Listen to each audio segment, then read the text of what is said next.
In the past 2 weeks, the number of cases of COVID-19 outside China has increased 13-fold. Dua warga Indonesia yang positif terinfeksi virus corona disebut telah melakukan kontak dengan warga negara Jepang. Dan warga Jepang ini Concerns about the deadly coronavirus officially hitting the U.S. Here's what we Foto presentasi Gubernur DKI Jakarta yang memaparkan peta risiko penyebaran COVID-19 beredar di media sosial. Minimalkan interaksi langsung. Virus COVID-19 telah mewabah hampir ke seluruh penjuru dunia sejak awal tahun 2020. Masa pandemi tidak saja memberikan dampak terhadap aspek kesehatan, namun juga berdampak pada aspek ekonomi. Wabah COVID-19 menyebabkan perekonomian negara menurun, yang akhirnya menyebabkan pemutusan hak kerja di mana-mana. Maka dari itu, pemerintah mengambil kebijakan untuk melakukan PSBB dan juga work from home, di mana kebijakan ini mewajibkan pekerja untuk melakukan pekerjaan dari rumah. Namun hal ini menimbulkan pro dan kontra di masyarakat karena secara tidak langsung kita harus mencegah penyebaran virus dan juga secara tidak langsung hal ini akan mengakibatkan melemahnya produktivitas. Perkantoran menjadi salah satu klaster penyebaran tertinggi yang memiliki risiko terhadap transmisi COVID-19. Hal ini dikarenakan perkantoran merupakan tempat berkumpulnya banyak orang dan juga kualitas udara pada perkantoran belum terjamin.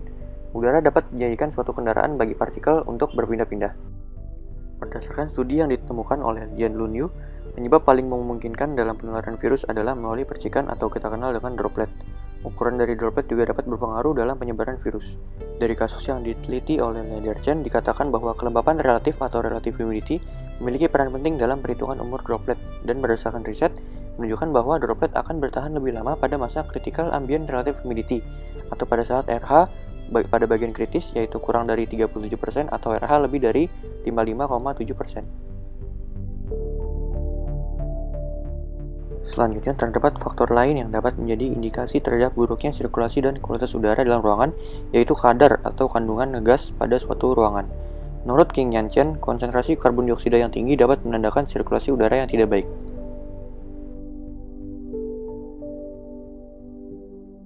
Sampai saat ini, sudah dilakukan beberapa penanganan yang diambil untuk menjaga kualitas dan sirkulasi udara dalam perkantoran. Namun, tidak semua perkantoran memiliki sistem sirkulasi dan kualitas udara yang baik, terutama pada perkantoran berskala kecil.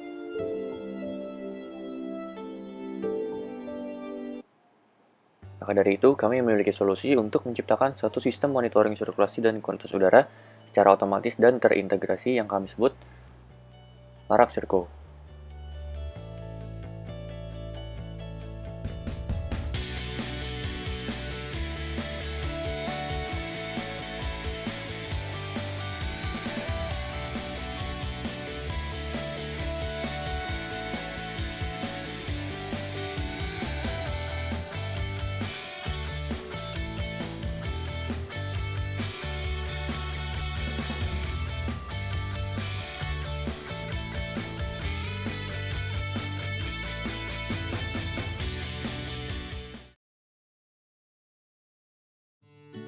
Dari sistem Smart Circle, pertama sensor akan membaca kelembapan dan konsentrasi gas, kemudian data tersebut akan diidentifikasi oleh Arduino Uno, dan selanjutnya akan mengirimkan data kondisi udara tersebut dari Arduino Uno menuju smartphone.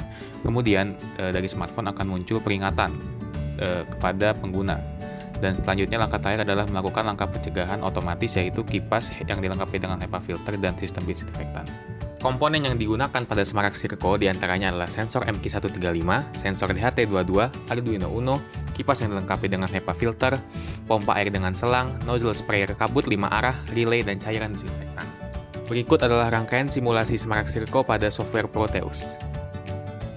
Dan berikut adalah coding program untuk sistem Smart Circle.